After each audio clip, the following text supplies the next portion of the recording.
The words left her lips like a prayer to a merciless God. "You can have me for one night, just one night. My son needs food." And the Apache scout standing before her in the dusty street of Silver Creek didn't recoil in disgust or walk away as the others had. Instead, Red Sky looked at the trembling white woman with the hollow-cheeked boy clinging to her tattered skirts and said, something that would change 3 lives forever. "Stay, I will feed you both." The New Mexico sun beat down mercilessly on Silver Creek's main street, turning the packed earth into a furnace that radiated heat and shimmering waves. Helena Price stood at the corner near the Lucky Dollar Saloon, her once fine dress now faded to a pale gray, the hem stained with the dust of 100 desperate miles. Her blonde hair, which had once been her pride, hung in limp strands around a face gaunt with hunger and exhaustion. Dark circles shadowed her blue eyes that had seen too much loss in her 28 years. Beside her, 6-year-old William clung to her skirts with small hands that trembled from more than just fear. The boy's face was painfully thin, his cheekbones too prominent for a child, his lips cracked from dehydration. He hadn't spoken in 3 days, not since Helena had given him the last of their bread and admitted there was nothing more. His brown eyes, so like his father's, stared at the ground with the defeated expression of someone far older than his years. Helena had been standing on this corner for 2 hours, watching men pass by with deliberate avoidance in their eyes. She had tried the respectable approach first, knocking on doors, asking for work, any work, washing, mending, cooking, anything that would earn a meal for her son. But Silver Creek was a hard town in hard times, and a widow with a child was seen as a burden, not a blessing. The women had turned her away with tight-lipped disapproval, and the men had looked at her with speculation that made her skin crawl. The Lucky Dollar Saloon stood behind her, its painted sign faded by sun and wind. Raucous laughter and piano music spilled from its doors, along with the smell of tobacco, whiskey, and unwashed bodies. Helena had gone inside once, yesterday, desperate enough to inquire about work.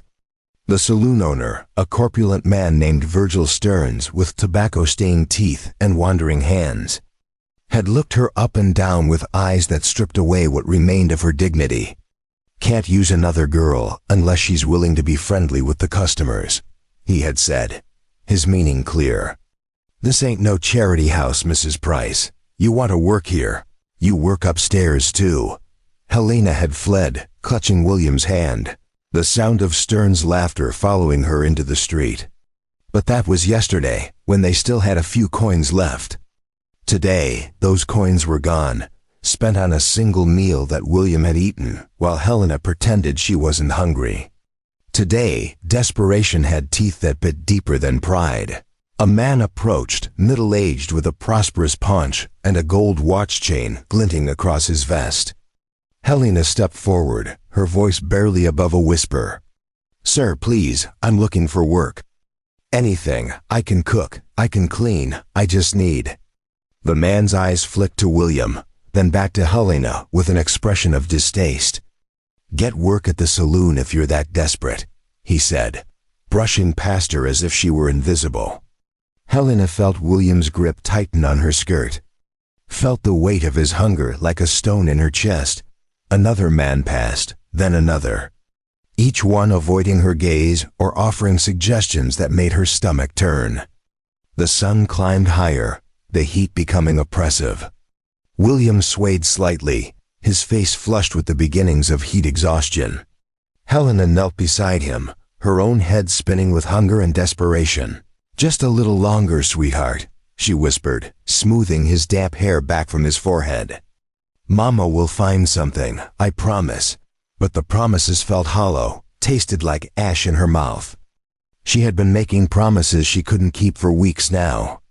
Ever since they had been evicted from their boarding house in Santa Fe, ever since her husband's death, 6 months ago, had left them with nothing but debts and the clothes on their backs. Ever since the world had shown its true face, hard and unforgiving to those without money or protection. A shadow fell across them, and Helena looked up, squinting against the bright sun. A man stood there, but unlike the others, he hadn't hurried past. He was tall, perhaps 30 years old, with long black hair tied back from a face that was unmistakably Apache. He wore a mix of traditional and white man's clothing, buckskin leggings and moccasins paired with a dark cotton shirt.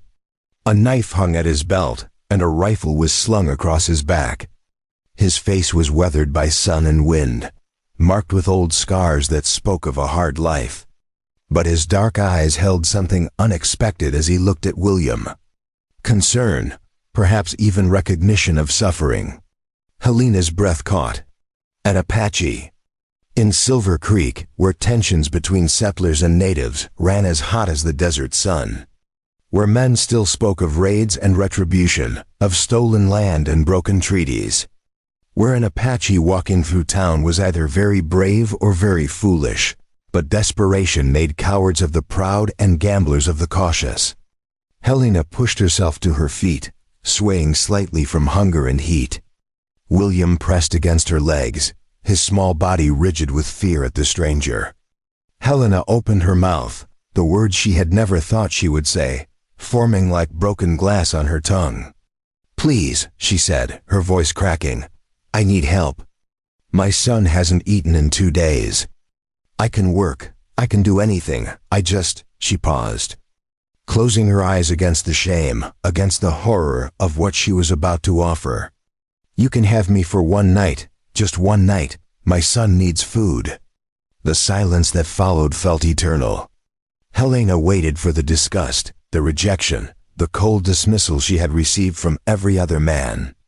Instead, when she opened her eyes, she found red sky studying her with an expression she couldn't read, not lust, not contempt, but something closer to understanding. "You offer this to a stranger?" he asked, his English accented but clear, his voice lower and gentler than she had expected. "To an Apache?" Helena's chin lifted, the last remnant of her pride surfacing even through the desperation. "I offer it to anyone who will help my son," she said. "I don't care who you are or what you are. I only care that my child eats." Red Sky's eyes moved from her face to William, who stared up at him with the wide, fearful eyes of a child who had learned the world was not safe. The Apache crouched down, bringing himself to the boy's level. William shrank back, but Red Sky made no move to touch him, simply looked at him with a sadness that seemed to carry its own weight. "What is your name, little one?" Red Sky asked. William pressed his face against Helena's skirt, too frightened or too weak to answer. Helena put a protective hand on her son's head. "His name is William," she said. "He's 6 years old, and he's hungry." Red Sky straightened, his gaze returning to Helena. For a long moment, he simply looked at her, and she felt exposed under that steady regard, as if he could see not just her desperation, but the whole story of how she had arrived at this corner, offering herself to strangers. Then, unexpectedly, he spoke. "I do not want your body," he said quietly, the words deliberate. "But I will feed you both." Helena blinked, certain she had misheard. Around them, the street continued its business. Men and women passing by without a glance at the strange tableau. A desperate white woman, a starving child, and an Apache offering help without demanding payment. "What?" Helena whispered. "Come," Red Sky said, gesturing toward the far end of the street. "I have supplies. I will share them." Helena didn't move, suspicion warring with desperate hope. "Why would you help us?" she asked. "What do you want?"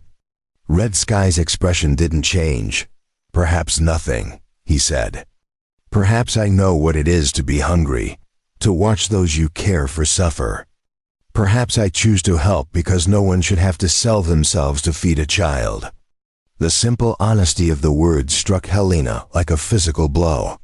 She had expected lust, cruelty, indifference, anything but this straightforward compassion from a man who had every reason to hate people who looked like her. Tears burned in her eyes, the first she had allowed herself in weeks. "I don't understand," she managed. "You do not need to understand," Red Sky replied. You only need to decide if you will trust me enough to follow." Helena looked down at William, at his hollow cheeks and trembling limbs. At the child who had once been plump and laughing, and was now a ghost of himself.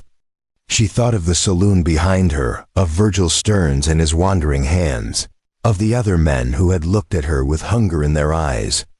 She thought of the nights sleeping in alleys, of the days walking until her feet bled, of watching her son fade a little more each day. "Where?" she asked, the word barely audible. Red sky pointed toward the edge of town, where the buildings gave way to scattered camps and the open desert beyond. "I have a camp near the creek. A half-mile from here. There is shade, water, food. It could be a trap." Helena knew that with the clarity of someone who had learned to expect the worst from people. He could be leading them somewhere isolated to do worse things than the men in town had offered. But looking into Red Sky's eyes, she saw none of the cold calculation she had learned to recognize in dangerous men. She saw only a quiet steadiness, a calm that suggested he had nothing to prove and nothing to hide. "Come, Mama," William whispered suddenly, his small voice hoarse from disuse. "I'm so hungry." The decision crystallized in that moment, made not by Helena's judgment, but by her son's need. She nodded once, sharp and decisive. "We'll come," she said. Red Sky inclined his head, then turned and began walking toward the edge of town. Helena lifted William into her arms, though her own strength was nearly spent, and followed. The boy felt impossibly light, nothing but fragile bones in her embrace. She adjusted her grip, trying to shield him from the sun with her body, and walked. The street seemed endless, every step requiring conscious effort. Helena's vision swam with heat and exhaustion, but she kept her eyes fixed on Red Sky's back, on the steady pace he set that was neither hurried nor slow. A few townspeople noticed their passage, their expressions ranging from curiosity to disapproval to outright hostility. One man spat in the dust as they passed, his disgust clear. "Indian lover," someone muttered, the words carrying across the street. Helena didn't respond, didn't even turn her head. She had learned that engaging with cruelty only invited more of it.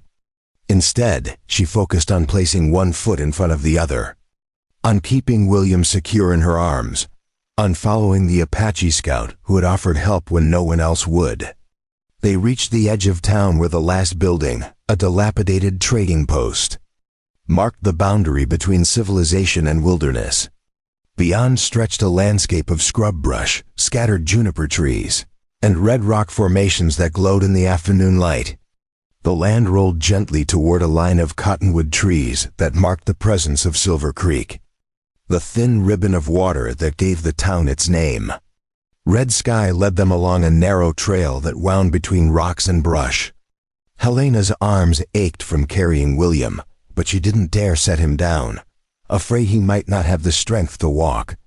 The sun beat down mercilessly, and she felt consciousness wavering at the edges of her vision, threatening to pull her down into darkness. "Not far," Red Sky said, glancing back as if sensing her struggle. "Just beyond those trees," Helena nodded, unable to spare breath for words. She stumbled over a rock, caught herself, kept moving. William's head rested heavy on her shoulder, his breathing shallow but steady. "Just a little farther," she told herself. "Just keep going. Don't fall. Don't fail him now." The cottonwood trees rose ahead, their leaves rustling in a breeze Helena couldn't feel.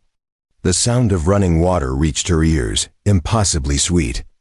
Red Sky ducked under the low-hanging branches, and Helena followed, stepping from brutal sunlight into blessed shade. The camp was simple but well organized. A small fire pit ringed with stones sat in the center, cold now in the heat of day. A bedroll lay near the base of a large cottonwood, beside it a leather satchel and several bundles wrapped in canvas. Red Sky's horse, a sturdy paint mare, was tethered nearby, grazing on the sparse grass along the creek bank. The water itself ran clear over smooth stones, perhaps 3 feet wide and ankle deep, a precious resource in this dry land. Red Sky gestured to a flat area near the fire pit where the grass was relatively thick. "Sit," he said. "Rest. I will bring food." Helena sank down gratefully, still holding William in her lap. The shade felt like a miracle, the sound of water like music. She watched as Red Sky moved to his supplies with economical movements, retrieving items from his packs. He returned moments later with a leather water skin and what looked like dried meat wrapped in cloth. "Drink first," he said, offering the water skin to Helena. "Slowly, your body is not used to much." Helena took the water skin with trembling hands and pressed it to her lips. The water was warm but clean, tasting faintly of leather. She forced herself to drink slowly as instructed, though her body screamed for more. After several swallows, she lowered it and offered it to William. The boy drank eagerly, water spilling down his chin. Red Sky watched them with that same unreadable expression, then unwrapped the cloth to reveal strips of dried venison and something that looked like flat bread. He broke off a small piece of the meat and offered it to William. "Eat slowly," he cautioned. "Too much too fast will make you sick." William took the meat with both hands, looking at it as if it might vanish. Then he bit into it, chewing with the desperate intensity of prolonged hunger. Helena wanted to warn him to slow down, to savor it, but she couldn't find the words. Instead, she accepted the piece Red Sky offered her and forced herself to eat in small bites. The venison was tough and heavily salted, but to Helena it tasted better than any meal she could remember. Each bite seemed to bring her body back from the edge of collapse, restoring something essential that had been slowly draining away. Beside her, William ate with single-minded focus, his small face intent. Red Sky settled himself across the fire pit from them, his movements careful and deliberate, as if trying not to startle them. He watched them eat with a quiet satisfaction that seemed to come from seeing a basic need met rather than from any expectation of gratitude. After several minutes of silence broken only by the sound of eating and the creek's gentle burble, Helena found her voice. "Why are you doing this?" she asked. "You don't know us. You don't owe us anything."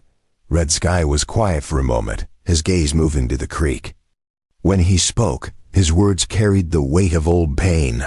"3 winters ago, I found my sister in a town much like Silver Creek," he said. She was trying to trade herself for food for her children. Her husband had been killed by settlers who claimed he had stolen horses. She had been driven from her home. Had nowhere to go. Helena's breath caught, recognizing her own story in his words. "I brought her and her children home to our people," Red Sky continued. "But she died that winter. She had been starving too long. Her body could not recover. The children survived. But they have no mother now." The silence that followed was heavy with shared understanding. Helena looked at this Apache scout with new eyes, seeing not a stranger or a threat, but someone who had stood where she stood now, who had watched someone he loved suffer and been unable to save them. "I'm sorry," Helena whispered, inadequate words for immense loss. Red Sky's eyes returned to her face. "When I saw you today, I saw my sister," he said simply. "I saw a mother willing to sacrifice everything for her child. I will not walk past that again. I will not let another woman die because pride or prejudice prevented me from helping." Helena felt tears sliding down her cheeks, hot and unstoppable. "Thank you," she managed, the words breaking. "Thank you." Red Sky inclined his head, accepting her gratitude without diminishment or dismissal. Then he rose and retrieved more supplies from his packs, a blanket, additional food, a small pot for cooking. He set them near Helena with the same quiet efficiency. "You and the boy will rest here today," he said. "Tomorrow we will see what can be done about finding you work. Real work, not what the saloon offers." Helena looked at him through her tears. "Why would anyone in Silver Creek hire me? They've already turned me away. Because tomorrow they will see you with me," Red Sky replied, a hint of steel entering his voice. "And they will understand that you are under my protection. That will change some minds, perhaps not all." But some, won't that cause you trouble? Helena asked. I've seen how they look at you, how they look at any Apache. Red Sky's expression hardened slightly. I have lived with their looks for many years, he said. I learned long ago that their hatred says more about them than about me. Let them stare, let them whisper, it changes nothing. William had finished eating and was now lying across Helena's lap, his eyes heavy with exhaustion. The food and water had given him enough energy to finally surrender to sleep. Helena stroked his hair gently, feeling the fragile curve of his skull under her palm. Rest now, Red Sky said, his voice softening as he looked at the sleeping child. You are both safe here. I will keep watch. Helena wanted to protest, to say she couldn't impose further, to maintain some shred of independence. But her body was already betraying her, exhaustion dragging her down toward the oblivion of sleep. She managed to spread the blanket Red Sky had provided, settling William on it before lying down beside him. The last thing she saw before sleep claimed her was Red Sky sitting near the fire pit, his rifle across his knees, his eyes scanning the surrounding terrain with the alertness of someone accustomed to danger. Strangely, despite everything, despite the uncertainty of their situation and the strangeness of their protector, Helena felt safer than she had in months. Helena woke to the sound of a crackling fire and the smell of something cooking. For a disoriented moment, she thought she was back in her small house in Pennsylvania, before Thomas had gotten the fever that claimed him, before the debts and the journey west and all the losses that followed. Then reality reasserted itself, the hard ground beneath her, the unfamiliar sounds of the New Mexico wilderness, the weight of William still sleeping beside her. She opened her eyes to find darkness had fallen, the sky above a deep indigo studded with more stars than she had ever seen back east. The fire cast dancing shadows across the cottonwood trees, and Red Sky sat beside it, tending a pot that bubbled over the flames. He glanced up as she stirred, his expression neutral. You slept 4 hours, he said. The boy has not woken, let him rest, his body needs it.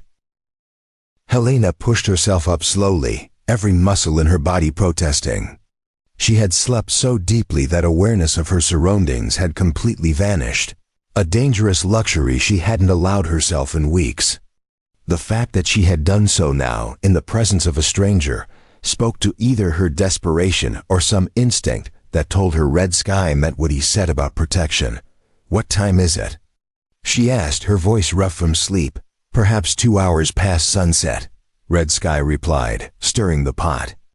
I made stew from dried meat and beans. It is simple, but it will give you strength. Helena's stomach clenched at the mention of food, hunger reasserting itself despite the meal earlier. She looked at William, relieved to see color had returned to his cheeks, his breathing deep and even. He looked more peaceful than he had in weeks, the lines of constant worry smoothed from his small face. He looks better already, she observed. Food and rest work miracles, Red Sky said, ladling stew into a tin bowl. But it will take time for his body to recover fully. You must both eat regularly now, rebuild what was lost. He offered her the bowl, and Helena accepted it gratefully. The stew was thick and savory, seasoned with herbs she didn't recognize. She ate slowly, savoring each bite, feeling warmth spread through her body. As she ate, she studied Red Sky across the fire, really looked at him for the first time. He appeared to be in his early 30s, his face marked by sun and wind and old scars. One ran from his left temple across his cheek, another crossed his forearm. These were not decorative marks, but the evidence of violence survived. His hands were calloused and strong, the hands of someone who lived by skill and labor. Despite his Apache heritage, he wore his mixed clothing with an ease that suggested comfort in both worlds, or perhaps belonging fully to neither. You speak English well, Helena said, then immediately felt foolish for the observation. I mean, better than I expected. I was taught by missionaries as a boy, Red Sky replied without offense.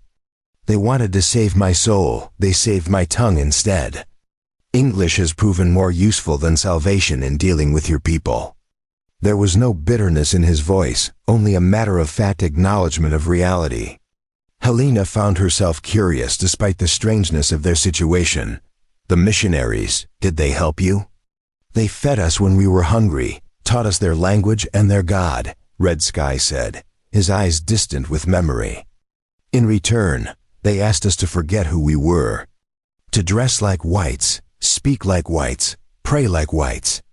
Some of my people accepted this trade, others did not. I took what was useful and kept what was mine." Helena understood that philosophy more than he might realize. She had made similar calculations in her own life, deciding which parts of herself to show and which to hide in order to survive in a world that often punished authenticity. "Your sister," Helena said carefully. "The one you mentioned, what happened to her children?" Red Sky's expression tightened almost imperceptibly. "They live with my mother's sister now. Among our people in the mountains, they are fed, they are safe. But they grow up without their mother. That wound does not heal." "No," Helena agreed softly, thinking of William and how close they had come to creating orphans.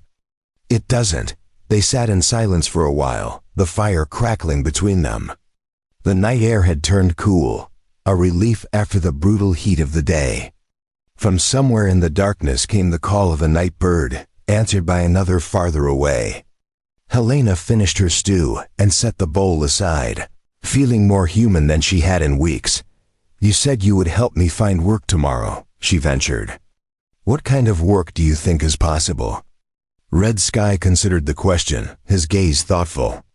"There is a woman in Silver Creek named Martha Henderson. She runs a boarding house at the north end of town. She is a widow herself. She might be willing to employ you in exchange for room and board. The work would be hard, cooking, cleaning, laundry. But it would be honest. How do you know she would hire me when everyone else refused?" Helena asked, because Martha Henderson once asked me to track her son when he went missing in the mountains. Red Sky replied, "I found him, brought him home alive. She has respected me since then. She will listen when I speak on your behalf." Hope flickered in Helena's chest, fragile but real. "And she wouldn't mind that I have a child?" "Her house is large. There would be room," Red Sky said. "She lost her own daughter to fever 2 years ago. Perhaps having a child nearby would bring her comfort rather than burden." Helena wanted to believe it could be that simple. That one conversation could solve the seemingly insurmountable problem of survival. But experience had taught her to be cautious of hope. What if she refuses? "Then we find another way," Red Sky said with calm certainty. "There are other possibilities, other people who might help. You will not be on that corner again. Offering yourself to strangers, this I promise you." The conviction in his voice stirred something in Helena. Gratitude certainly, but also confusion. "I don't understand why you care," she said. "You don't know us, you owe us nothing. Yet you speak as if our welfare matters to you personally." Red Sky was quiet for a long moment, his eyes reflecting the firelight. When he spoke, his words came slowly, as if he were choosing them with care. "When my sister died, I was angry," he said. "Angry at the settlers who killed her husband. Angry at the town that turned her away. Angry at myself for not finding her sooner. That anger lived in me like a sickness, poisoning everything." He paused, poking at the fire with a stick, sending up a shower of sparks. "Then one day, an elder of my people said something to me. He said that anger is a fire that burns the one who holds it. That if I wanted to honor my sister's memory, I should not carry rage but should instead help others who suffer as she suffered. He said this would heal what was broken in me." Helena absorbed these words, understanding the wisdom they contained. "Has it worked?" she asked. "Has helping others healed you?" "I do not know if healing is possible," Red Sky admitted. "But helping you and your son feels right in a way that anger never did. Perhaps that is enough." Before Helena could respond, William stirred, his eyes opening slowly. He looked around in confusion, taking in the darkness and the fire and Red Sky's presence. Fear flickered across his face until he found Helena. Then he relaxed slightly. "Mama?" he said, his voice small. "I'm here, sweetheart," Helena assured him, pulling him close. "You're safe." Red Sky ladled more stew into a bowl and offered it to William. "You must be hungry, little one," he said gently. "Eat, grow strong." William looked at the bowl, then at Red Sky, then at his mother for permission. At Helena's nod, he accepted the food and began eating with the same intensity as before. Red Sky watched him with an expression Helena couldn't quite read, something between sadness and satisfaction. "He reminds me of my sister's youngest," Red Sky said quietly. Before we jump back in, tell us where you're tuning in from, and if this story touches you, make sure you're subscribed, because tomorrow I've saved something extra special for you.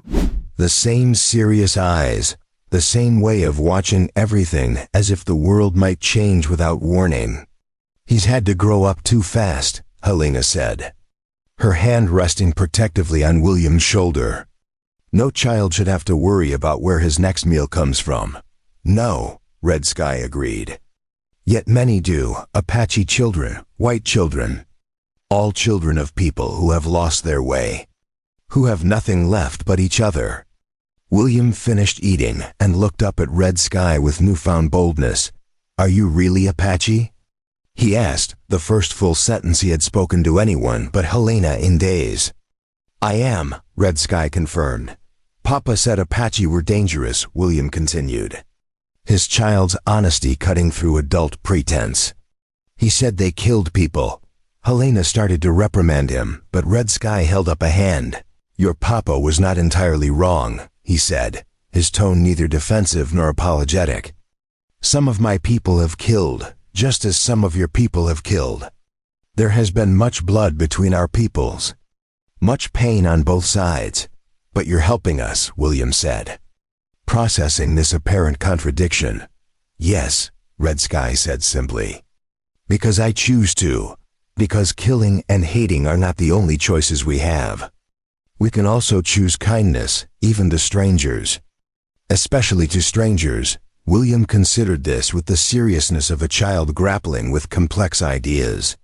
Finally he nodded. "Thank you for the food," he said. Red Sky's expression softened. "You are welcome, William." The use of her son's name, spoken with such gentle respect, brought unexpected tears to Helena's eyes. She blinked them away quickly, not wanting to appear weak, though she suspected Red Sky had already seen far more of her vulnerability than she would have liked. "You should both sleep more," Red Sky said, rising to add wood to the fire. "Tomorrow will require strength. We will go into town early, speak with Martha Henderson, see what can be arranged." "Where will you sleep?" Helena asked, looking around the small camp. "I will keep watch," Red Sky replied. "I do not need much sleep, and these times are uncertain. Better to be cautious." Helena wanted to argue, to say he had done enough and deserved rest, but exhaustion was already pulling at her again. William had curled up against her side, his small body relaxed in a way it hadn't been for weeks. She lay down beside him on the blanket, pulling another that Red Sky had provided over them both. As she drifted towards sleep, she heard Red Sky moving quietly around the camp, checking his horse, securing supplies, performing the small tasks of wilderness, living with practiced ease. The sounds were oddly comforting, suggesting competence and care. Helena's last conscious thought was that fate worked in mysterious ways, bringing her to the edge of ruin only to offer salvation from the most unexpected source. She woke before dawn to find Red Sky already up, rolling his bedroll with efficient movements. The fire had been rebuilt, and a pot of something hot sat near the coals. William still slept, his face peaceful in the gray pre-dawn light. "We should leave soon," Red Sky said, noticing she was awake. "Martha Henderson rises early. It is best to catch her before the day's work begins. She will be more receptive then." Helena nodded, gently waking William. The boy protested sleepily, but allowed himself to be roused. Red Sky offered them both hot tea made from some herb Helena didn't recognize, along with more of the flat bread from yesterday. They ate quickly, the morning air cool and fresh. As they prepared to leave, Helena caught sight of herself in the still water of the creek. The reflection showed a woman who looked 10 years older than her actual age. Hair disheveled, face gaunt, dress wrinkled and stained. She looked exactly like what she was, desperate and destitute. "Wait," she said, kneeling by the creek. She cupped water in her hands and washed her face, then did her best to smooth her hair and straighten her dress. It wasn't much, but she refused to meet this Martha Henderson looking like she had completely given up on herself. Red Sky watched this small act of pride with what might have been approval.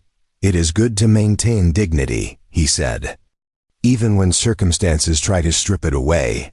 They set out as the sun began to paint the eastern sky in shades of orange and pink.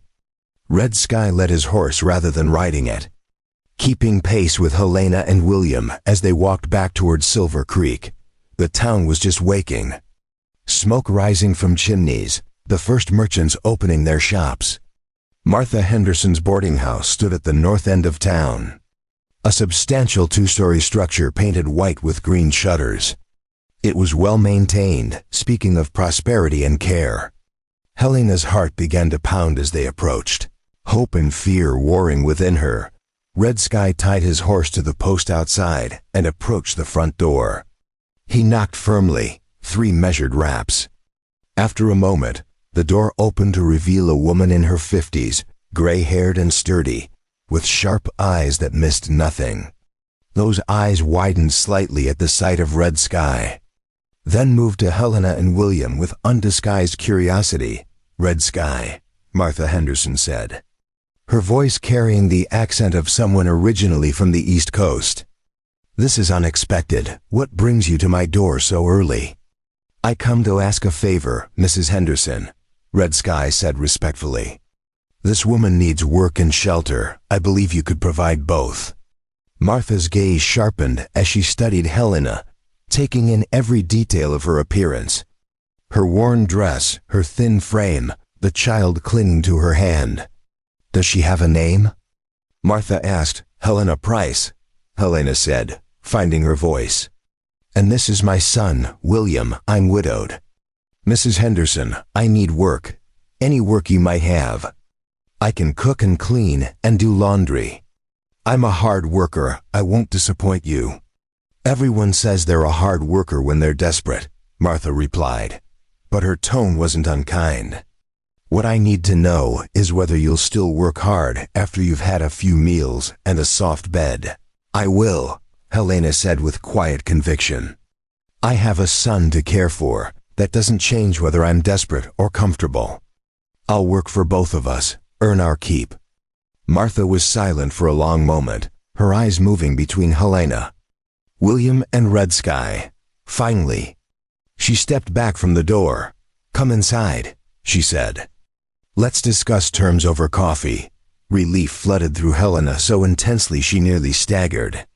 Red Sky placed a steadying hand on her elbow, brief and supportive, then withdrew as they followed Martha into the boarding house. The interior was clean and well furnished, with a parlor to the left and a dining room to the right. The smell of fresh bread filled the air. Martha led them to the kitchen, a large room dominated by a wood-burning stove and a substantial work table. She poured coffee for herself, Helena, and Red Sky, and gave William a glass of milk and a piece of bread with butter. The boy ate slowly, clearly trying to remember the manners his mother had taught him. "Red Sky spoke on your behalf," Martha said, settling into a chair across from Helena. "That carries weight with me. He's an honorable man, which is more than I can say for most.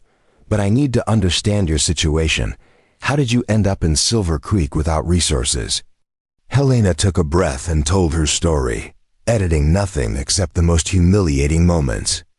She spoke of her husband's death from pneumonia in Santa Fe, of the debts that consumed everything they owned, of the journey to Silver Creek hoping for a fresh start, of the weeks of rejection and dwindling resources that had led to yesterday's desperation.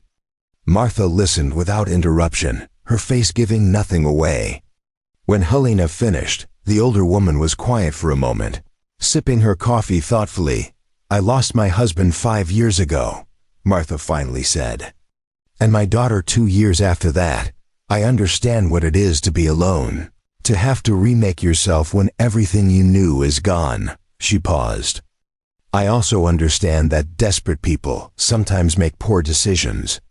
If I hire you, Mrs. Price, I need to know you won't disappear in the middle of the night, that you won't steal from me or bring trouble to my door." "I won't," Helena said firmly. "I give you my word. All I want is a chance to build a stable life for my son. I'll work as hard as you need me to. I'll be honest and reliable. Just give me that chance." Martha's expression softened almost imperceptibly. "The work is hard," she warned. "I have 8 boarders currently, all men who work the mines or the railroad. They need 3 meals a day, clean rooms and laundry done weekly.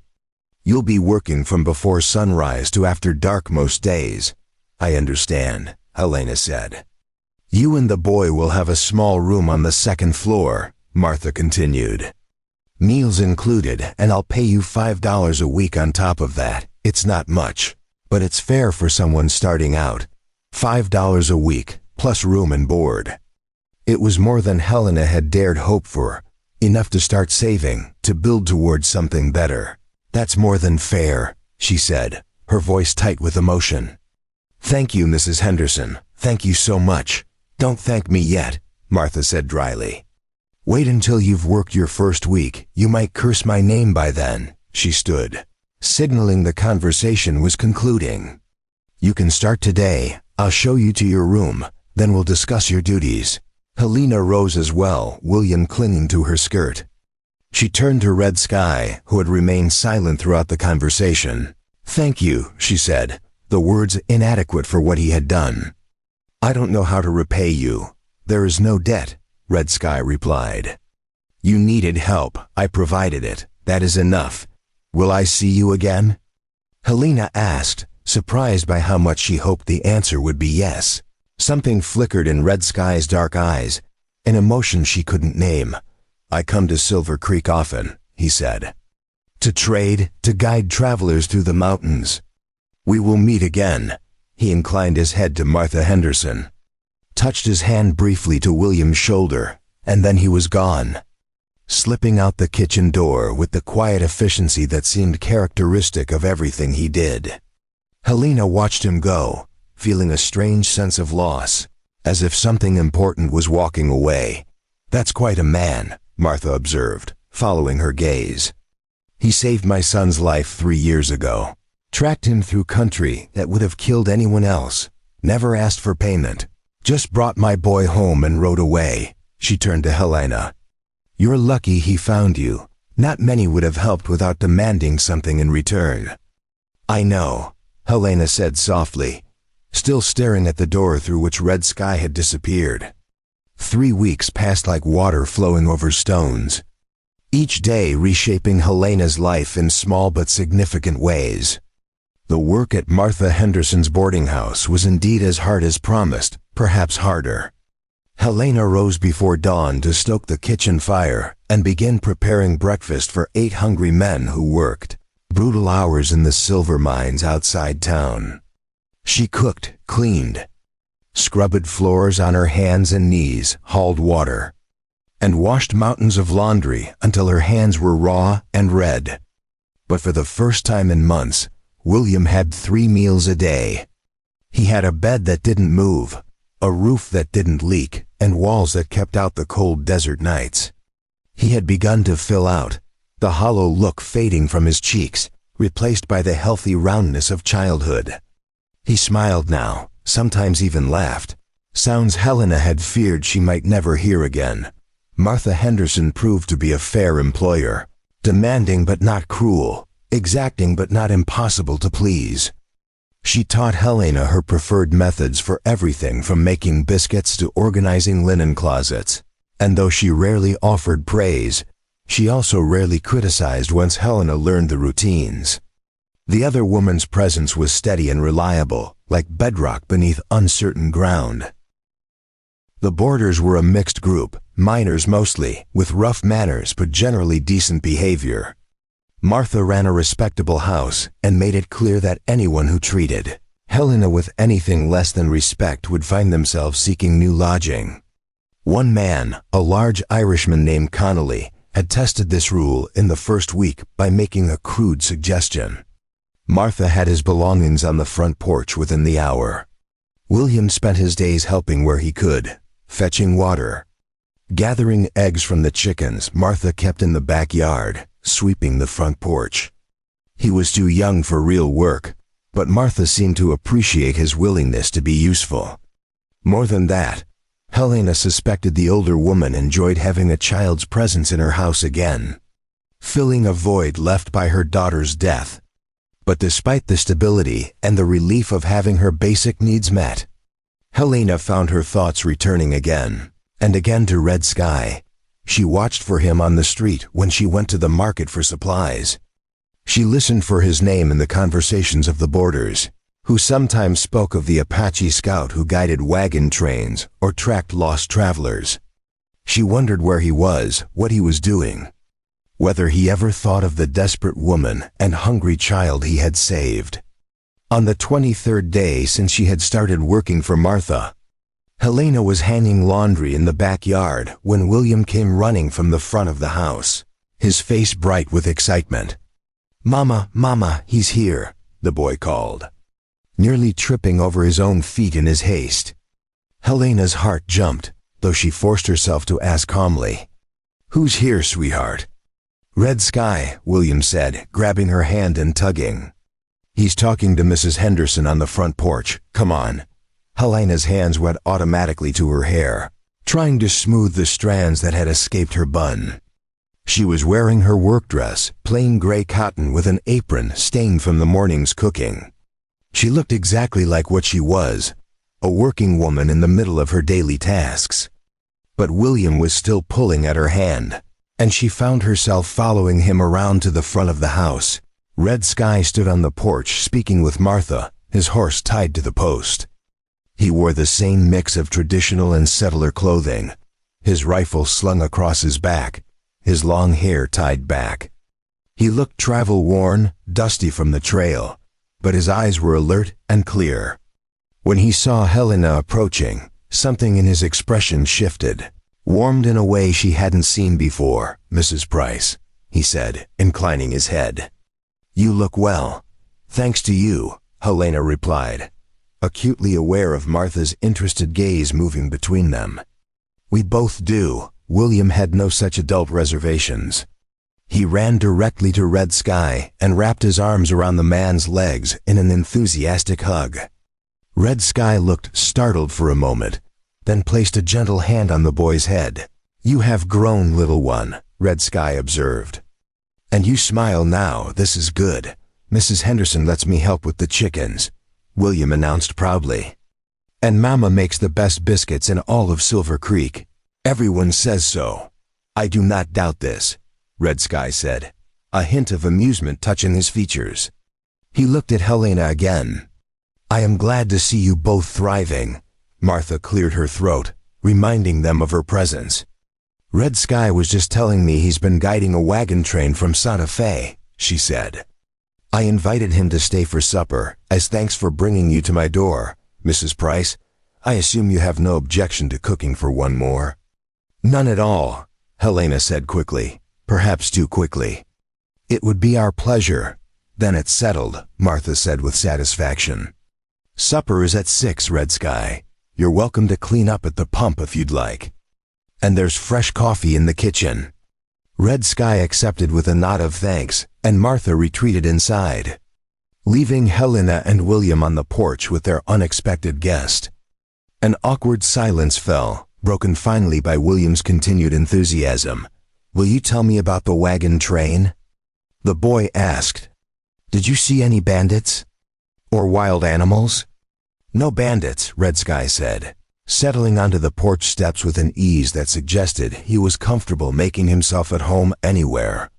But we saw many antelope, and one mountain lion watching us from a ridge. She did not attack, only observed us as we passed through her territory. William sat beside him, his questions flowing like water, and Red Sky answered each one with patient detail. Helena found herself leaning against the porch rail, watching the interaction with a strange warmth in her chest. William had been wary of men since his father's death, maintaining a careful distance even from the boarders who were kind to him. But with Red Sky, he showed none of that wariness, only open trust and curiosity. Eventually, Martha called from inside that there were potatoes needing peeling, and Helena reluctantly excused herself to return to work. But she found her attention divided as she prepared the evening meal, constantly aware of Red Sky's presence on the front porch, his voice carrying through the open windows as he continued entertaining William with stories. By the time 6 o'clock arrived, Helena had prepared what might have been the finest meal she had ever cooked. Roasted chicken, potatoes with gravy, fresh bread, green beans from Martha's garden, and an apple pie she had been saving for a special occasion. If Martha noticed the extra effort, she said nothing, though a knowing look flickered in her eyes. The boarders arrived for supper in their usual noisy group, stopping short when they saw Red Sky seated at the table. The atmosphere immediately tensed, several men exchanging glances that spoke of prejudice and suspicion. Helena felt her stomach tighten with anxiety. "Gentlemen," Martha said firmly, her voice carrying the authority of someone who would tolerate no nonsense in her house. "This is Red Sky. He's my guest and will be treated with the same respect you show each other. Anyone who has a problem with that can find their supper elsewhere." The men settled into their seats with varying degrees of grace, though Helena noticed several continued to cast wary glances at Red Sky. The Apache scout seemed unbothered, his expression calm as he waited for the meal to begin. Only when everyone was seated did Martha gesture for Helena to start serving. The meal began in uncomfortable silence, broken only by the sounds of eating and the occasional muttered request to pass something. William sat between Red Sky and Helena, his presence somehow easing the tension through his innocent obliviousness to adult prejudices. He chattered happily about his day, addressing his comments to Red Sky, but loud enough for the whole table to hear. "And then the brown chicken, that's Henny. She laid 2 eggs today instead of 1, William said. "Mrs. Henderson said that means she's happy. Do you think chickens can be happy?" "I think all creatures can be happy when they are well cared for," Red Sky replied, his tone serious as if William's question deserved genuine consideration.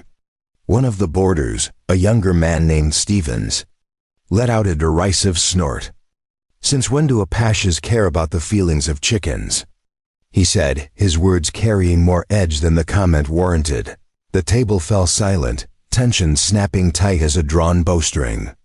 Red Sky slowly raised his eyes to meet Stevens's gaze, his expression unchanged, but something dangerous flickering in their depths.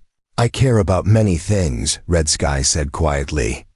"The happiness of creatures, the safety of children, the keeping of promises. Perhaps your question should be, why do you care so little about courtesy, that you would insult a guest at your table?" Stevens flushed red, whether from anger or shame Helena couldn't tell.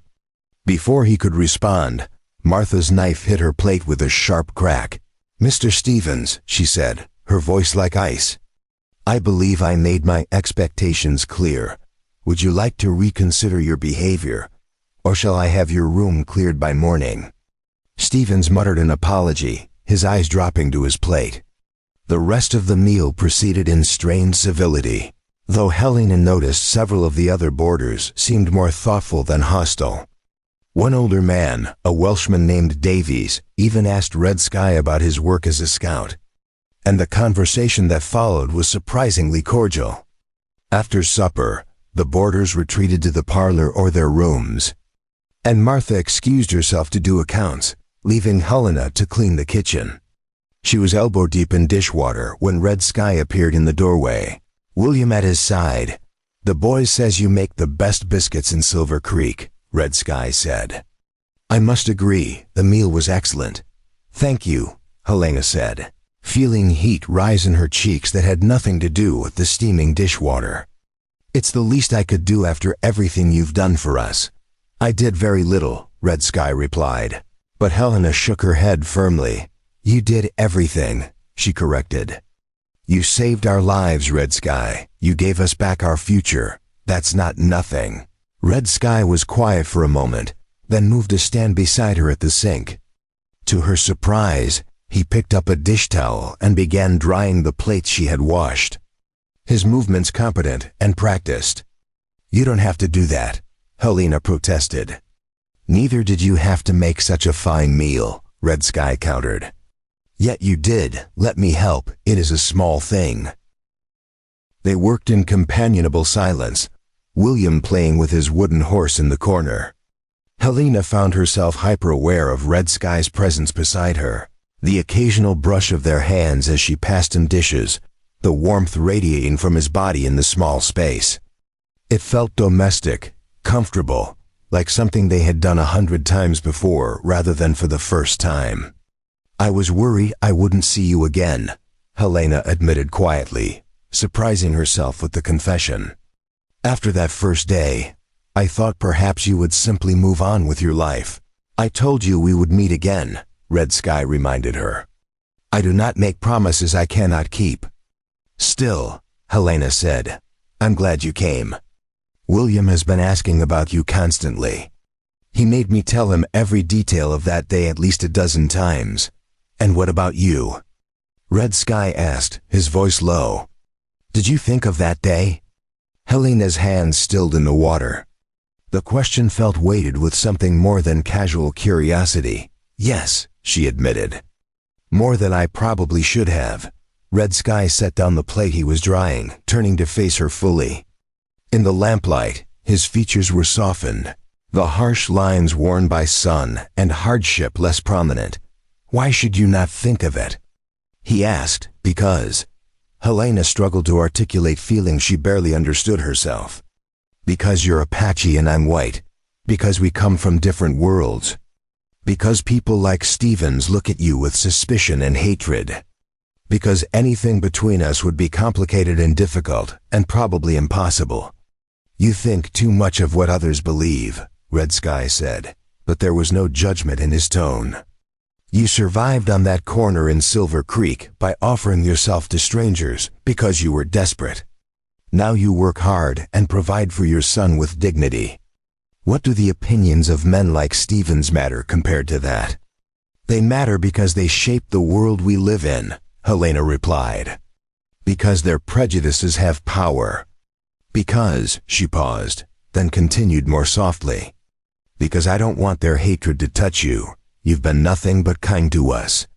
You deserve better than to be judged for that kindness." Red Sky reached out and gently lifted her chin, meeting her eyes with an intensity that made her breath catch.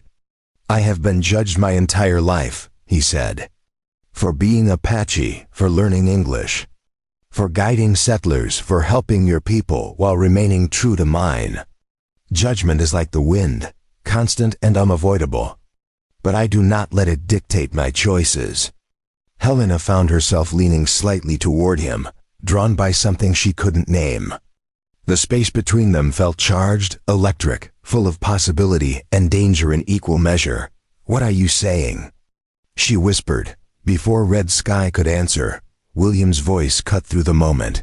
"Mama, can Red Sky tell me a story before bed?" They broke apart, the spell shattered by innocent timing. Red Sky's hand dropped from her chin, but his eyes held hers for a moment longer before he turned to William with a gentle smile. "If your mama permits it," he said. Helena nodded, not trusting her voice. She dried her hands and followed as Red Sky and William headed upstairs to the small room she shared with her son. The space was modest, just large enough for a bed, a small dresser, and a chair, but it was clean and warm and theirs. William climbed into bed with eager anticipation while Red Sky settled into the chair. Helena sat on the edge of the bed, listening as Red Sky began to tell a traditional Apache story about Coyote the Trickster and his attempts to steal fire from the Sky People. His voice took on a rhythmic quality as he spoke, almost musical. And Helena found herself as captivated as William. The story wound through clever tricks and narrow escapes, teaching lessons about wit and courage and the importance of community. By the time Red Sky finished, William's eyes were heavy with sleep. "That was a good story," the boy murmured. "Will you tell me another one tomorrow?" Preparing and narrating this story took us a lot of time, so if you are enjoying it, subscribe to our channel. It means a lot to us now. Back to the story. "If I am here tomorrow, I will tell you as many stories as you wish," Red Sky promised, tucking the blanket around the child with unexpected tenderness. William's eyes drifted shut, his breathing deepening into sleep. Helena stood, gesturing for Red Sky to follow her back downstairs.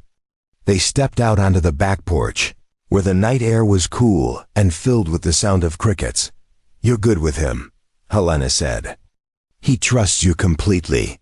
Children have instincts about people. They know who is safe." "He reminds me of my sister's children," Red Sky admitted. "The same curiosity, the same resilience. It is good to see a child recover from hardship and find joy again." Helena leaned against the porch rail, looking up at the stars scattered across the black sky like scattered diamonds. "Can I ask you something personal?" She ventured. "You may ask," Red Sky replied, joining her at the rail. "I may or may not answer, but you may ask. Why aren't you married?" Helena asked, then immediately felt foolish. "I'm sorry, that's too personal. Forget I asked." "No, it is a fair question," Red Sky said thoughtfully. "I was married once, 7 years ago, to a woman of my people. She was brave and kind and strong. Everything a wife should be. What happened to her?" Helena asked softly. "Smallpox," Red Sky said, the single word carrying the weight of old grief. "It swept through our camp one winter, killed many, including my wife and our unborn child. I was away guiding a hunting party. When I returned, she was already gone." Helena's hand moved instinctively to cover his on the rail. "I'm so sorry," she said, understanding now the shadows that sometimes crossed his face. "After she died, I did not wish to marry again," Red Sky continued. "I threw myself into work, into helping others, into moving constantly so I would not have to face the emptiness of what I had lost. But now," he turned his hand beneath hers, his fingers threading through hers, "now I begin to wonder if perhaps I have been running from something I should have been running toward." Helena's heart was pounding so hard she was certain he must be able to hear it. "What do you mean?" she asked, though she thought she knew. "I mean that I think of you often," Red Sky said, his voice low and honest. "I think of your courage on that street corner, your willingness to sacrifice everything for your son, your strength in rebuilding your life from nothing. I think of these things, and I wonder what?" Helena prompted when he paused. "Whether the path that led you to that corner and me to that moment was not chance but something else," Red Sky said. "Whether perhaps we were meant to find each other, to help each other heal what was broken." Helena felt tears prick her eyes, not from sadness but from the unexpected beauty of his words. "I'm white and you're Apache," she said, though the objection felt hollow even as she spoke it. "The world won't understand, won't accept it." "The world does not have to understand," Red Sky replied. "Only we do. The question is not whether others will accept us, but whether we will accept each other, whether we are brave enough to reach for something despite the difficulties it may bring." Helena looked at their joined hands, at the contrast of her pale skin against his darker complexion, at the visible representation of everything that divided them. And yet their hands fit together perfectly, as if they had been designed to meet. "I lost my husband less than a year ago," she said. "People will say I'm not done grieving, that I'm moving too fast. Are you?" Red Sky asked gently. Moving too fast? Helena thought of Thomas, of the life they had built and lost, of the grief that had nearly consumed her in those first months after his death. I loved my husband, she said slowly. And I will always carry that love, but he's gone, and I'm still here, and I have to decide what kind of life I want to build with the time I have left. And what do you want? Red Sky asked. Helena turned to face him fully, meeting his eyes in the moonlight. I want to stop being afraid, she said. I want to stop letting fear and prejudice and what other people think dictate my choices. She took a breath. I want to see where this could go, between us. If we're brave enough to try. Red Sky's hand came up to cup her cheek. His touch gentle despite the calluses that spoke of a hard life. I am brave enough, he said. The question is whether you are. Helena leaned into his touch, feeling something inside her that had been closed for so long begin to open. I think I might be, she whispered. Red Sky leaned forward slowly, giving her time to pull away if she wished, but Helena didn't move. When his lips met hers, the kiss was soft and careful. A question rather than a demand, Helena answered by pressing closer, her free hand coming up to rest against his chest where she could feel the steady beat of his heart. When they finally pulled apart, both were breathing harder. This won't be easy, Helena said, practical concerns reasserting themselves even through the haze of emotion. Nothing worthwhile ever is, Red Sky replied, his thumb stroking her cheek. But I have faced many difficult things in my life. This is one difficulty I choose willingly. The back door opened suddenly, and Martha Henderson stepped out, stopping short when she saw them standing so close together. Martha paused, clearly reassessing whatever she had been about to say. I was just checking if you needed anything, Mrs. Price. Helena stepped back from Red Sky, though she didn't release his hand. No, Mrs. Henderson. We're fine, thank you. Martha's shrewd eyes moved between them, taking in their joined hands in proximity. I see, she said, a hint of amusement in her voice. Well, Red Sky, you're welcome to sleep in the barn if you need lodging for the night. There's clean hay and blankets. Thank you, Red Sky said. I accept your offer. Martha nodded and retreated inside, but not before Helena caught the small smile on the older woman's face. She knows, Helena said once they were alone again. She would have to be blind not to know. Red Sky replied with a hint of amusement. But she does not seem disapproving. No, Helena agreed, surprised by Martha's apparent acceptance. She doesn't. They stood together in the moonlight for a while longer, neither willing to break the spell of the evening. Eventually, Red Sky said reluctantly, I should let you rest. You have to wake early for your work. When will I see you again? Helena asked, hating how the question made her sound like a lovesick girl rather than a grown woman. Soon, Red Sky promised. I have another guiding job in 2 weeks, but after that, I could stay in Silver Creek for a time. If you wish it, I wish it, Helena said without hesitation. Red Sky squeezed her hand once more, then released it and stepped back. Sleep. Well, Helena, he said, her name on his lips sounding like music. You too, she replied, watching as he walked toward the barn, his figure fading into shadow. Helena stood on the porch long after he disappeared, her hand still warm from his touch, her lips still tingling from his kiss. Around her, Silver Creek slept beneath a canopy of stars, unaware that within its boundaries, two people from different worlds had begun to build a bridge between them, defying expectations and prejudice with the simple audacity of hope. 2 weeks crawled by with the slow inevitability of winter approaching the high desert. Helena threw herself into her work with renewed energy, though Martha noticed her constant glances toward the road whenever she worked near a window. William asked daily when Red Sky would return, his questions a mirror of Helena's own unspoken thoughts. The boarding house settled into its familiar rhythms, but beneath the surface, something had shifted, a current of anticipation that made every day feel like waiting on a Tuesday morning. As Helena was kneading dough for the midday meal, Martha entered the kitchen with a troubled expression that immediately set Helena's nerves on edge. The older woman carried a newspaper, its pages wrinkled from being read multiple times. "There's trouble brewing," Martha said without preamble, spreading the paper on the work table. "The territorial governor has ordered a new survey of Apache lands, claims there are disputes about boundary lines that need resolving." Helena wiped flour from her hands and leaned over to read the article. The language was carefully neutral, speaking of legal clarifications and peaceful negotiations, but the implications were clear enough. Survey teams meant settlers would follow, and settlers meant pressure on Apache hunting grounds, water rights, and sacred sites. "Red Skies people," Helena said, her stomach tightening with worry. "This will affect them." "More than affect," Martha replied grimly. "There's talk in town that some of the miners have been meeting with a man named Sutton. Clayton Sutton. He's a speculator from Denver with his eye on mineral rights in the mountains. Word is he's been pushing the governor to shrink Apache territories to open up mining claims." Helena felt cold, despite the heat from the kitchen stove.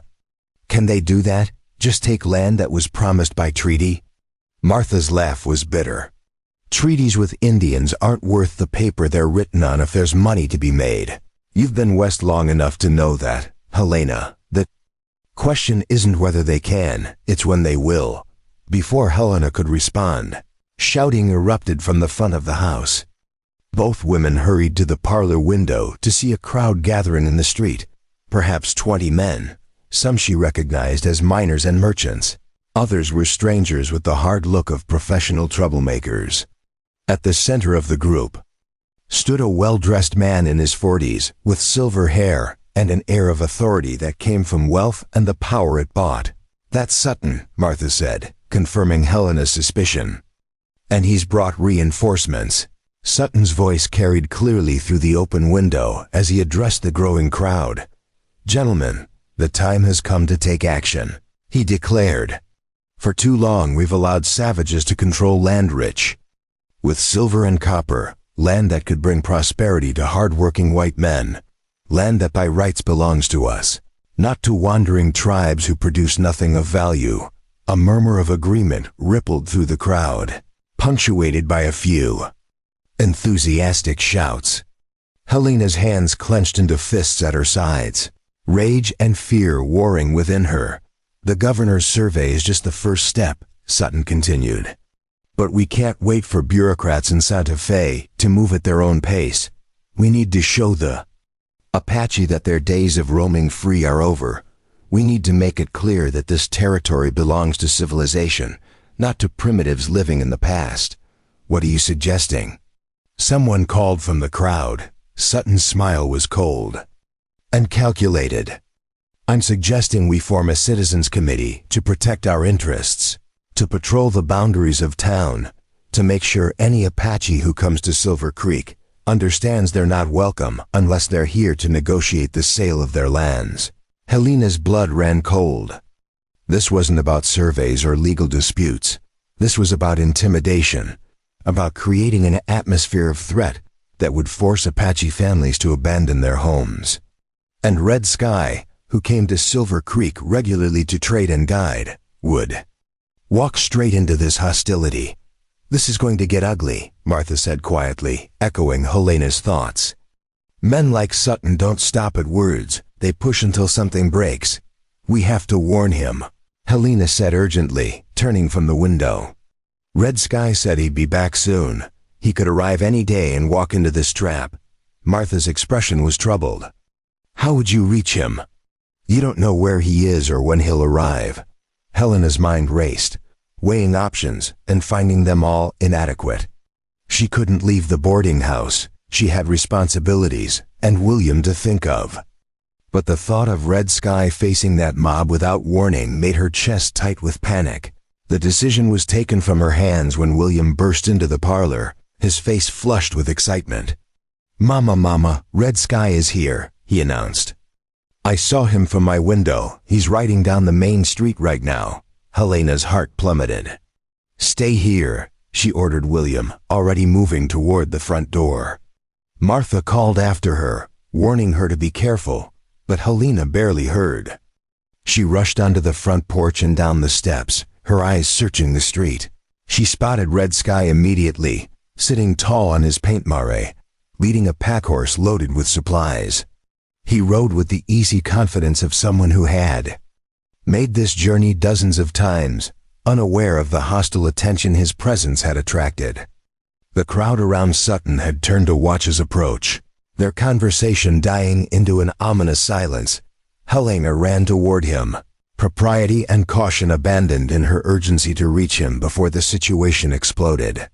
Red Sky saw her coming and reined his horse to a stop, concern crossing his face at her obvious distress. "Helena, what's wrong?" he asked, dismounting swiftly. "You have to leave," she said breathlessly, grabbing his arm. "There's a mob. They're talking about driving Apache out of town, about protecting their mining interests. It's not safe for you here."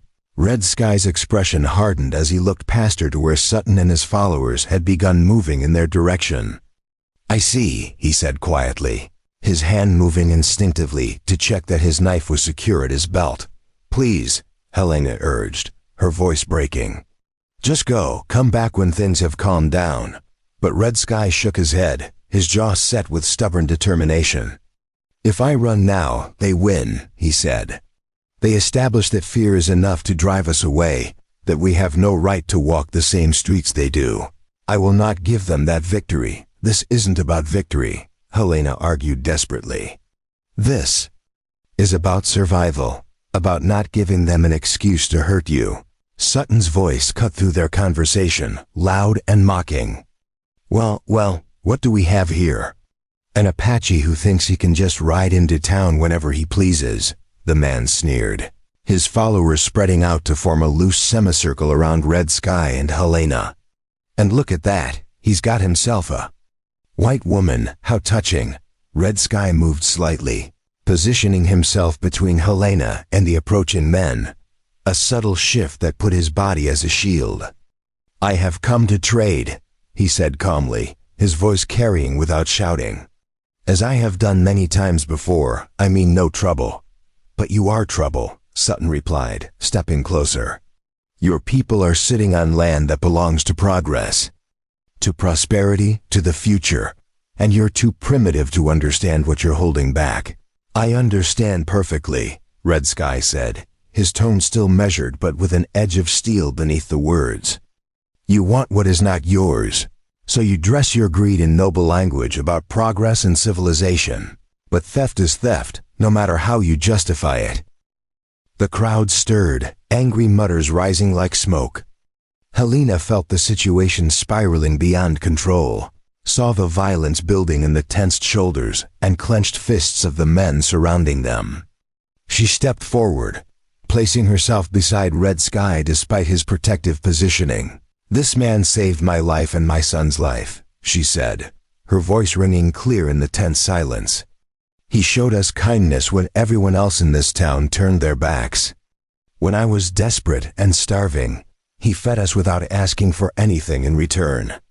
He gave us dignity when we had none left." "Sounds like he was just hoping to get what Indian lovers always want," someone called from the crowd, the crude implication drawing harsh laughter. Helena felt Red Sky tense beside her, but she pressed on, refusing to be silenced. "He acted with more honor in one day than most of you have shown in your entire lives," she said fiercely. "And if you think you can drive him out of this town with threats and intimidation, you'll have to go through me first." The declaration hung in the air, shocking in its directness. Sutton's eyes narrowed as he studied Helena with renewed interest, clearly recalculating his approach. "Mrs. Price, isn't it?" he said, his tone shifting to something approximating concern. "You work for Martha Henderson, respectable employment for a widow. It would be a shame if your association with this savage cost you that position." The threat was barely veiled, and Helena felt a spike of fear. Not for herself, but for William. If she lost her job at the boarding house, they would be back where they started, desperate and vulnerable. But looking at Red Sky's calm face, at the quiet strength he showed even surrounded by hostility, She found her own courage. Then that will be Mrs. Henderson's decision to make, Helena said steadily. Not yours, Mr. Sutton, actually. Martha Henderson's voice cut through the tension as she approached from the boarding house, her expression formidable. I've already made my decision. Mrs. Price's employment is secure as long as she wishes it. And Red Sky is welcome at my establishment any time he chooses to visit.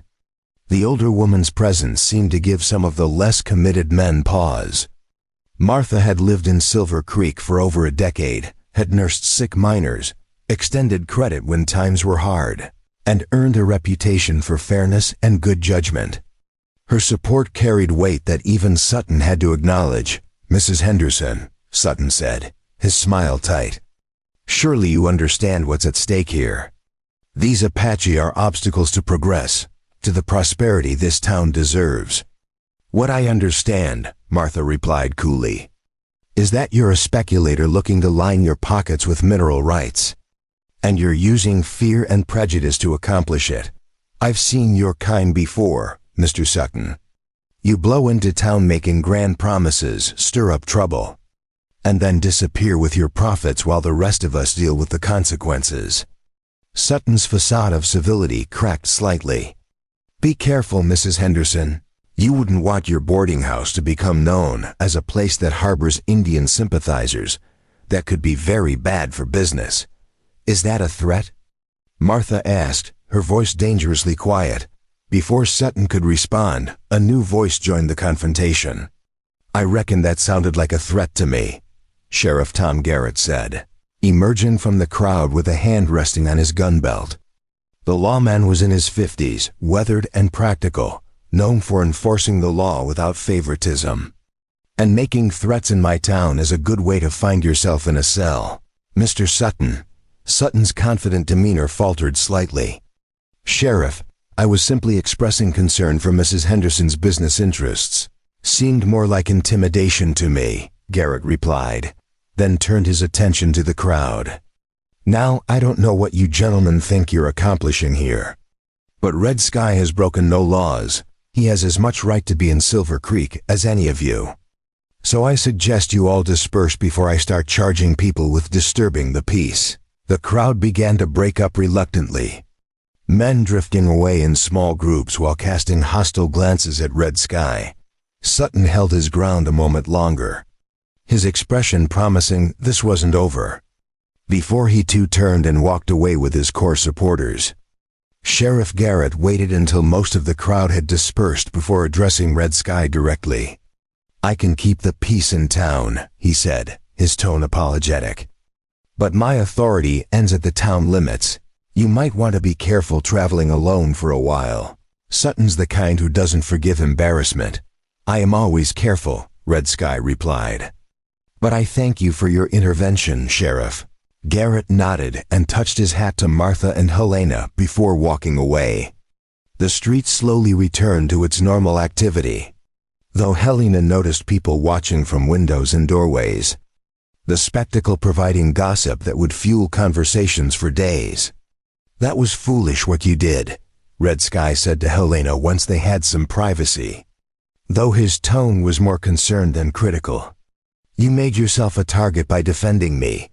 You made yourself a target by refusing to run, Helena countered. At least now we're targets together. Martha cleared her throat, reminding them she was still present. Why don't we continue this conversation inside? She suggested. I think we could all use some coffee and a chance to calm down. They returned to the boarding house where William launched himself at Red Sky with the fierce hug of someone who had been worried. Red Sky picked the boy up easily, holding him securely as they entered the kitchen. Martha busied herself preparing coffee while Helena tried to still the trembling in her hands that was only now manifesting as the adrenaline faded. Mama was very brave, William announced to Red Sky. I watched from the window. She stood up to all those mean men. Your mama is always brave, Red Sky agreed, setting William down but keeping a hand on his shoulder. Even when she is afraid, she does what is right. That is true courage. Helena felt tears threatening and blinked them back firmly. The aftermath of confrontation was hitting her hard. The realization of what could have happened if the situation had turned violent. She had put herself and potentially William at risk by defending Red Sky so publicly. As if reading her thoughts, Martha placed a cup of coffee in front of her with a knowing look. "Stop second-guessing yourself," the older woman said. "What you did out there took guts, and it was the right thing to do, whatever the consequences. But what if Sutton makes good on his threat?" Helena asked. "What if defending Red Sky costs us everything we've rebuilt?" "Then we rebuild again," Martha said firmly. "But I don't think it will come to that. Sutton's type relies on intimidation. But they usually back down when people stand up to them, especially when the law gets involved." Red Sky had been silent through this exchange. But now he spoke, his voice carrying a weight of decision. "I should leave Silver Creek," he said. "Not because of Sutton's threats, but because my presence here puts you both in danger. I will not be the reason you lose what you have worked so hard to build." "No," Helena said immediately, surprising herself with the force of her objection. "That's exactly what they want, to divide us through fear. If you leave, they win." "Helena is right," Martha added. "Besides, running from bullies never solved anything. It just emboldens them to push harder next time." Red Sky looked between them, conflict clear in his expression. "You do not understand what you are asking," he said. "Sutton is not just a bully, he is connected to powerful people. Territorial officials, mining interests. People who can make life very difficult for anyone who opposes them. Then we'll face that difficulty together," Helena said, reaching across the table to take his hand. "I'm not walking away from this, from you. Because some greedy speculator wants to steal land that doesn't belong to him." William, who had been listening with the serious attention children give to adult conversations they sense are important, suddenly spoke up. "Are you and Mama getting married?" He asked Red Sky with characteristic directness. The question hung in the air, unexpected and profound in its simplicity. Helena felt her face flush with embarrassment. But she didn't pull her hand away from Red Sky's. Martha made a choking sound that might have been suppressed laughter. Red Sky looked at William with complete seriousness. "Would that please you?" he asked the boy. "If your Mama and I were married?" William nodded enthusiastically. "Then you could tell me stories every night," he said with the self-centered logic of childhood. "And you could teach me to track animals like you do. And we could be a real family again." Red Sky's eyes moved to Helena's face, searching for her reaction. She knew she should deflect, should explain to William that such things were complicated, that marriage between an Apache man and a white widow would face obstacles he couldn't begin to understand. But looking at Red Sky's steady gaze, at the hope carefully masked behind his neutral expression, Helena found herself unable to voice the objections. "Is that what you want?" she asked him quietly. "A real family?" "I want what we spoke of 2 weeks ago," Red Sky replied. "A chance to see where this could lead, to build something together despite the difficulties. If that journey ends in marriage, then yes, that is what I want." Martha stood abruptly, taking William's hand. "Come on, young man," she said. "Let's go check on those chickens and give your Mama and Red Sky some privacy to talk about grown-up things." William protested but allowed himself to be led away, leaving Helena and Red Sky alone in the kitchen. The silence between them felt charged with possibility and fear in equal measure. "This is happening very fast," Helena said, needing to acknowledge the reality even as her heart raced with something that felt dangerously like hope. "We barely know each other. We come from completely different worlds. There are 100 reasons why this is a terrible idea. And yet," Red Sky said, his thumb tracing circles on her palm, "here we are, choosing it anyway." Helena laughed shakily. "Here we are," she agreed. "Two fools who don't know when to be sensible." "Perhaps being sensible is overrated," Red Sky suggested. "Perhaps sometimes the heart knows things the mind cannot justify." "That's very poetic for someone who claims not to be romantic," Helena teased gently. Red Sky's expression softened into something approaching a smile. You bring out sides of me I thought were long dead, he admitted. When I lost my wife, I closed parts of myself away. Buried them so deep I thought they would never surface again. But you and William, you make me remember what it feels like to hope. To want something beyond mere survival. Helena stood and moved around the table to stand before him. Red Sky rose to meet her, and they stood close enough that she could feel the warmth radiating from his body. I'm terrified, she confessed. Of what this means, of what we're choosing, of the hatred we'll face. Of failing you, of failing William, of all of it. Good, Red Sky said, surprising her. Fear means you understand the stakes. Only fools walk into difficult situations without fear. The question is whether fear will paralyze you or motivate you to fight for what matters. And what matters? Helena asked, though she thought she knew. Red Sky's hands came up to frame her face, his touch gentle despite the strength in his calloused fingers. You matter, he said simply. William matters, the life we could build together matters. Everything else, the prejudice, the threats, the difficulties, those are obstacles. Not destinations, we face them together or not at all. Helena rose on her toes and kissed him, pouring into the gesture everything she couldn't yet articulate. All her fear and hope and desperate longing for something beyond the mere survival that had defined her existence for so long. Red Sky responded with a controlled passion that suggested reserves of feeling kept carefully banked. When they finally broke apart, both were breathing harder. So, Helena said, trying to regain some equilibrium. Are we really doing this? Building a life together despite everything? If you are willing, Red Sky confirmed. But you must understand what you are choosing. My people may not accept you easily. Your people certainly will not accept me. We will face opposition from both sides. We will be seen as traitors to our own, I know, Helena said.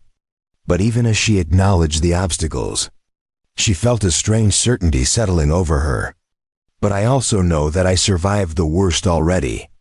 I stood on that corner prepared to sell myself to feed my child. I walked away from everything familiar and started over with nothing. If I can do that, I can face whatever comes next. Especially if I don't have to face it alone. Red Sky pulled her close, wrapping her in an embrace that felt like safety and promise combined. Helena allowed herself to sink into it, to feel protected for the first time in longer than she could remember. Outside, the world continued its business. Sutton plotted his next move, the town whispered about what they had witnessed, and tensions built like storm clouds on the horizon. But in Martha Henderson's kitchen, two people from different worlds made a choice that would reshape both their futures. They chose each other, chose hope over fear, connection over isolation, love over the easier path of walking away. It was a small act of defiance against all the forces that sought to keep them apart. But sometimes the smallest acts carry the most profound consequences. 3 months passed like chapters in a book being written in real time. Each day adding new complications and unexpected grace notes to the story Helena and Red Sky were creating together. Winter settled over New Mexico territory with cold that bit deep and winds that howled through the canyons. But inside Martha Henderson's boarding house, a different kind of transformation was taking place. Red Sky had made Silver Creek his base of operations, taking a small room at the edge of town that served as both living quarters and storage for his guiding equipment. He still led expeditions into the mountains, but he structured his work to allow frequent returns to town, to Helena and William. The arrangement raised eyebrows and provoked whispers. But Sheriff Garrett's continued presence and Martha's unwavering support kept open hostility at bay. Sutton had not given up his campaign against Apache land rights, but his tactics had shifted from street confrontations to bureaucratic maneuvering. He spent weeks in Santa Fe lobbying territorial officials, returning to Silver Creek periodically to hold meetings with investors and potential mining partners. His presence was a constant reminder that their respite was temporary, that larger forces were still at work on a particularly cold January morning. Helena was preparing breakfast when Red Sky arrived at the boarding house earlier than expected. His expression was grim, and he carried a leather dispatch case she had never seen before. Martha took one look at his face and immediately sent William upstairs to play, recognizing that whatever news Red Sky brought was not for young ears.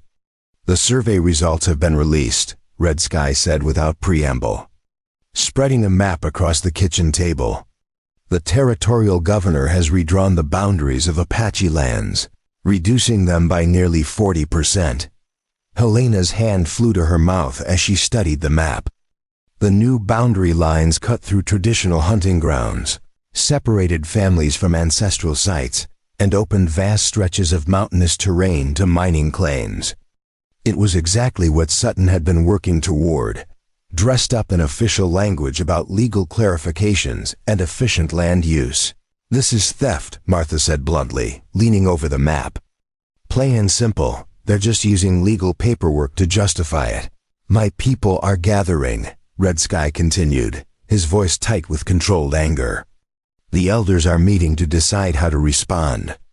Some want to fight, to refuse to accept these new boundaries. Others argue that resistance will only bring soldiers and more bloodshed." Before anyone could respond, pounding on the front door interrupted them. Martha hurried to answer it, returning moments later with Sheriff Garrett, whose expression matched Red Sky's for grimness. The lawman removed his hat and nodded to the women before addressing Red Sky directly. "I wanted you to hear this from me before the news spreads," Garrett said. "Sutton's filed formal complaints with the territorial marshal, claiming Apache raiders have been harassing his survey teams, threatening violence, interfering with legitimate business operations." "That's a lie," Helena said immediately. "Red Sky has been here in Silver Creek. He hasn't been anywhere near those survey teams." "I know," Garrett said wearily. "And I told the marshal as much. But Sutton's got witnesses who'll swear they saw Apache warriors. And he's using that to push for military intervention. He wants troops stationed in the territory to protect mining interests." Red Sky's jaw tightened. "If soldiers come, there will be bloodshed," he said. "Young men among my people are already angry about the land seizures. Adding armed troops will be the spark that ignites violence neither side truly wants." "Which is exactly what Sutton's counting on," Martha said with sudden insight. "He wants an incident, something dramatic that will justify even harsher restrictions on Apache movements. Maybe even forced relocation to reservations." "There might be another way," Red Sky said slowly, his mind clearly working through possibilities. "If we could prove Sutton is fabricating these incidents, show that he's creating the very conflict he claims to be preventing, it might undermine his credibility with territorial officials." "How would you prove that?" Garrett asked, his interest clearly piqued. "I know the survey routes. I know where these alleged incidents supposedly occurred. If I could reach those locations, speak with the actual workers rather than Sutton's hand-picked witnesses, I might find men willing to tell what really happened." "That's dangerous," Helena objected immediately. "If Sutton's people catch you poking around, they'll use it as proof of the very threats he's claiming." "Nevertheless, it must be done," Red Sky said with finality. "Then I'm coming with you," Helena announced. 3 pairs of eyes turned to her in surprise. Red Sky recovered first, shaking his head firmly. "Absolutely not. It is too dangerous. Which is exactly why you need someone with you," Helena countered. "A white woman traveling with you changes the narrative. It's harder for Sutton to claim you're a threat if you're obviously escorting a settler. And I can ask questions, talk to workers in ways that might seem less suspicious." "She has a point," Martha said reluctantly. "Though I hate to admit it, people respond differently to white faces asking questions." "William will stay here with me," Martha interjected before Red Sky could argue further. He'll be safe, and frankly, the boy could use some time learning his letters properly. Helena felt torn between gratitude and guilt, but she recognized that this was larger than her own fears. How long would we be gone?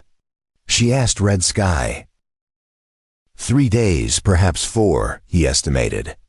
We would need to visit several survey sites, speak with multiple workers, gather enough testimony to create a pattern that contradicts Sutton's claims. Helena made her decision with the same certainty she had felt that day on the street corner. Then we leave tomorrow, she said. Sheriff Garrett cleared his throat. I can't officially sanction this, he said carefully. But unofficially, I'd say you're doing the kind of investigating that I don't have the authority to do myself. And if you happen to report your findings to me when you return, well, that would just be good citizenship. After Garrett left, Helena went upstairs to find William. The boy was playing with his wooden animals, and he looked up as she entered, his face brightening. Red Sky and I need to go on a trip, she said gently, sitting beside him. Just for a few days, we'll be helping some people who need our assistance. William's face fell. But I want to come too, he protested. I know, sweetheart, but this trip is too difficult for children, and we need you here to help Mrs. Henderson. She's counting on you. Will you come back? He asked, a note of old fear creeping into his voice. Helena's heart clenched. I will always come back to you, she promised fiercely. Always. Nothing in this world could keep me from you, do you understand? The next morning arrived with brutal cold and a sky the color of old steel. Helena dressed in layers, borrowed riding pants from Martha, and packed a small bag. Red Sky arrived leading 2 horses, and William stood on the porch wrapped in a blanket, watching with solemn eyes. Be careful. Mama, William whispered as Helena knelt to embrace him. I will, she promised. And you be good for Mrs. Henderson. I love you more than anything in this world. They rode out of Silver Creek as the sun broke over the eastern mountains. The first day passed in steady travel through increasingly rugged terrain. Red Sky led them along trails that wound through pine forests and across frozen streams, always moving higher into the mountains where the survey teams had been working. As darkness fell, Red Sky found them shelter in a small cave. He built a fire while Helena unpacked their food supplies. After they ate, Red Sky surprised her by producing a thick blanket. You should sleep, he said. I will keep watch. Despite her exhaustion, Helena found sleep elusive. Red Sky, she said quietly.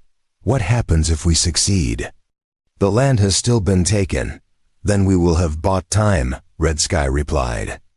Time for my people to adapt. To find new ways of surviving. It is not victory. But it is not surrender either. It is survival. And sometimes that is enough. I wish I could fix this, Helena said. You are here, Red Sky said simply, settling beside her in the darkness. His hand found hers beneath the blanket. You are risking yourself for people who are not your own. That is more than I had any right to ask. You didn't ask, Helena reminded him. I chose this, just as I chose you. When this is over, he said quietly, we will marry properly. In both traditions, if you are willing, I want William to have a father. And I want you to know you will never stand alone again. Yes, Helena whispered. Yes, I'll marry you in both traditions. I choose this. I choose you. I choose us. The second day brought them to the first survey site. A work camp stood at the clearing's edge, guarded by 2 men. They rode in openly, Helena slightly ahead. A middle-aged man emerged from the largest tent. Help you folks? He asked suspiciously. Helena dismounted. I'm Mrs. Helena Price. This is my guide. I'm looking at land parcels for homesteading. I was told survey work was happening here. The man's suspicion eased slightly. Jeremiah Walsh. I'm the survey coordinator. Afraid most of the good land here is already spoken for by mining interests. Helena smiled. I'd appreciate any information, but I'm curious. I heard in town there had been trouble with local tribes. Has that affected your work here? Walsh's expression tightened. You heard about that. Well, there have been some tense moments. Apache warriors showing up, making it clear they're not happy. Warriors threatening violence? Helena pressed. Well, Walsh hesitated. Not threatening exactly, more like watching, following us at a distance. Mr. Sutton calls it intimidation, but no actual violence. Red Sky spoke carefully. No attacks, no weapons drawn? No actual violence, Walsh admitted. But the intent was clear enough. As would you if strangers claimed your home. Red Sky observed mildly. Walsh looked uncomfortable. That's a fair point, I'll tell you this much. Those Apache didn't look like raiders. They looked like families, women and children, watching their hunting grounds get carved up. Would you be willing to testify to that? Helena asked. Walsh became guarded. Mr. Sutton's my employer. I can't go against him without losing my position. What if your testimony could prevent a war? Red Sky asked. The surveyor was quiet. I have a wife and daughter in Santa Fe. I need this work, but if there's an official inquiry, if someone in authority asks me directly, I'll tell the truth. I hope you understand that. I do, Red Sky said with genuine respect. And I thank you for your honesty. They visited 2 more survey sites over the next day and a half, finding similar stories. Workers who had seen Apache families watching from a distance, but no actual threats. Foreman uncomfortable with Sutton's characterization, but unwilling to speak without official cause. On the evening of the 3rd day, Red Sky seemed more relaxed. We have enough, he said. Not enough to clear my people completely, but enough to cast serious doubt on Sutton's claims. Enough to perhaps delay military intervention. Buying time, Helena said. Buying time, Red Sky confirmed. It is not victory, but it is survival, and that matters. Helena moved closer to him. When we get back, I want to meet your mother, your family. I want to learn about your people properly. Red Sky's hand came up to cup her cheek. They will not accept you easily, just as your people do not accept me. Then we'll face that together too, Helena replied. Red Sky kissed her deeply, with passion that had been carefully controlled during their travels. When they broke apart, both were breathing hard. I love you, Red Sky said. I did not think I would ever say those words again, but I love you, Helena Price. And I will spend the rest of my life proving worthy of the choice you made to trust me. You already have, Helena whispered, tears sliding down her cheeks. Every day, in every way that matters, you already have. They returned to Silver Creek the next afternoon, their evidence carefully documented. Sheriff Garrett listened to their report with growing satisfaction, promising to forward the information to the territorial marshal. Sutton's credibility would be questioned. The military intervention delayed, perhaps prevented entirely. William launched himself into Helena's arms the moment she walked through Martha's door, his joy at her return overwhelming. Red Sky stood in the doorway watching them, and Helena reached out to pull him into their embrace, the 3 of them forming a circle that felt like home that evening, after William had fallen asleep clutching his wooden horse. Helena and Red Sky sat with Martha in the kitchen. We're getting married, Helena announced. In both traditions, Apache and White, we want both worlds to witness what we're building. Martha's eyes filled with tears.